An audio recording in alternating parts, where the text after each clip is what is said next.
Assalamualaikum warahmatullahi wabarakatuh. Halo semua, baiklah kembali lagi bersama saya Angelina. Nah, pada kesempatan kali ini saya akan membahas mengenai hakikat sila-sila dari Pancasila. Yang langsung aja kita lihat pembahasannya. Hal yang akan dibahas yaitu pengertian filsafat dan filsafat Pancasila, dasar filsafat Pancasila, dan yang terakhir adalah hakikat Pancasila. Pengertian filsafat dan filsafat Pancasila. Filsafat adalah studi tentang seluruh fenomena kehidupan dan pemikiran manusia secara kritis dan dijabarkan dalam konsep mendasar. Sedangkan filsafat Pancasila adalah penggunaan nilai-nilai Pancasila sebagai dasar negara dan pandangan kehidupan bernegara. Nah, sebagai sistem filsafat, Pancasila memiliki 3 dasar, yaitu ontologis, epistemologis, dan aksiologis. Ontologis, Pancasila dimaksudkan sebagai upaya untuk mengetahui hakikat dasar dari sila-sila Pancasila. Di sini, setiap sila tidak dapat berdiri sendiri. Jadi, sila-sila dari Pancasila itu merupakan suatu azas kesatuan. Selanjutnya adalah epistemologis, cabang filsafat yang menyelidiki asal, syarat, susunan, metode, ilmu pengetahuan, meneliti sumber pengetahuan, syarat terjadinya pengetahuan, dan batas ilmu pengetahuan. Sedangkan aksiologis adalah teori nilai. Nilai yang terkandung dalam Pancasila pada hakikatnya merupakan satu kesatuan. Nah, materi selanjutnya adalah hakikat Pancasila. Pancasila sebagai sistem filsafat adalah suatu kesatuan yang bulat dan utuh antara sila yang satu dengan sila yang lainnya, agar tercapai suatu tujuan tertentu yang bermanfaat bagi kehidupan masyarakat. Sistem filsafat di dalam Pancasila terdapat hakikat sila-sila Pancasila yang terkait antara sila yang satu dengan sila yang lainnya. Dan kita akan membahas mengenai hakikat dari sila pertama hingga sila kelima. Hakikat sila pertama. Sila pertama berbunyi ketuhanan yang Maha Esa. Di sini, ketuhanan berasal dari kata Tuhan, pencipta segala yang ada. Sedangkan yang Maha Esa berarti yang Maha Tunggal, tiada sekutu baginya. Jadi, ketuhanan yang Maha Esa berarti meyakini adanya Tuhan yang Maha Esa, pencipta alam semesta beserta isinya. Nah, berdasarkan keyakinan ini, maka negara Indonesia memberi jaminan kebebasan kepada penduduk untuk memeluk agama sesuai dengan keyakinan dan beribadat menurut agama dan kepercayaannya. Negara Indonesia tidak menghendaki adanya perbuatan anti keagamaan atau ateisme orang-orang yang tidak mempercayai Tuhan, serta tidak ada paksaan di dalam beragama. Nah, hakikat dari pengertian ini tercantum dalam pembukaan UUD 1945 dan juga pasal ke-29 dari Undang-Undang Dasar 1945. Selanjutnya, hakikat sila yang kedua. Sila ini berbunyi kemanusiaan yang adil dan beradab. Oke, kita bahas satu-satu. Kemanusiaan.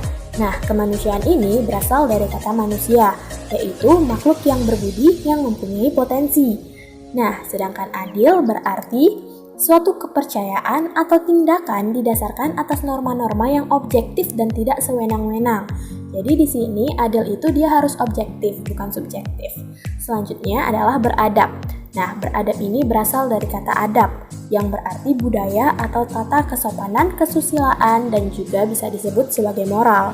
Nah, jadi kemanusiaan yang adil dan beradab itu adalah kesadaran sikap dan perbuatan manusia yang didasarkan kepada potensi budi nurani manusia dalam hubungan dengan norma-norma dan kebudayaan umumnya, baik terhadap diri sendiri, sesama manusia, maupun terhadap alam dan juga hewan-hewan yang berada di sekitarnya.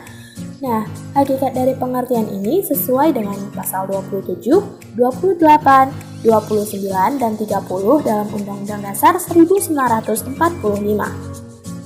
Selanjutnya, hakikat sila yang ketiga. Oke, persatuan. Persatuan itu berasal dari kata satu yang berarti utuh, tidak terpecah belah.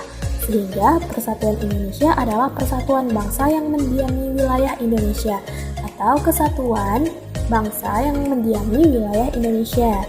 Nah, persatuan Indonesia itu adalah perwujudan dari paham kebangsaan Indonesia yang dijiwai oleh sila pertama dan sila kedua. Nah, di sini membuktikan kan bahwa antara sila yang satu dengan sila yang lainnya itu saling berhubungan erat. Nah, selanjutnya, persatuan Indonesia mengatasi paham golongan dan membina tumbuhnya persatuan dan kesatuan sebagai bangsa yang tidak terpecah belah. Hakikat dari pengertian itu sesuai dengan Undang-Undang Dasar pada pasal ke-1, ke-32, ke-35, dan 36. Selanjutnya, hakikat sila keempat. Kerakyatan yang dipimpin oleh hikmat kebijaksanaan dalam permusyawaratan perwakilan. Kerakyatan. Nah, kerakyatan ini berasal dari kata rakyat yang berarti sekelompok manusia dalam suatu wilayah tertentu. Hikmat kebijaksanaan. Hikmat kebijaksanaan ini berarti penggunaan pikiran atau rasio yang sehat dan selalu mempertimbangkan persatuan dan kesatuan bangsa. Permusyawaratan adalah suatu tata cara khas kepribadian bangsa Indonesia untuk memutuskan dan merumuskan suatu hal berdasarkan kehendak rakyat sehingga mencapai keputusan berdasarkan mufakat. Dan yang terakhir adalah perwakilan. Di sini perwakilan mengandung arti bahwa suatu sistem atau tata cara penguasaan turut sertanya rakyat mengambil bagian dalam kehidupan bernegara melalui badan-badan perwakilan.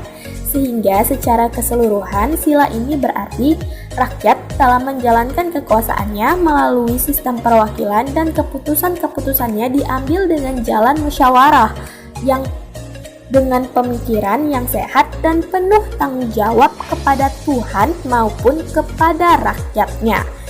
Nah, hakikat ini sesuai dengan pasal 1, 2, 3, 28, dan 37 dalam Undang-Undang 1945. Jeng. Sampailah kita kepada hakikat yang terakhir, yaitu hakikat dari sila kelima, keadilan sosial bagi seluruh rakyat Indonesia. Keadilan sosial berarti keadilan yang berlaku dalam masyarakat di segala bidang kehidupan. Jadi, keadilan sosial ini berarti bahwa setiap bangsa Indonesia mendapat perlakuan yang adil dalam segala aspek kehidupan. Sehingga sila ini menjadi tujuan dari bangsa Indonesia dalam bernegara, yang perwujudannya ialah tata masyarakat adil makmur berdasarkan kepada Pancasila. Nah, hakikat dari pengertian ini sesuai dengan pasal 23, 27, 28, 29, 31, dan 34 dalam Undang-Undang Dasar 1945. Baiklah, sekian yang dapat saya sampaikan. Terima kasih dan sampai jumpa.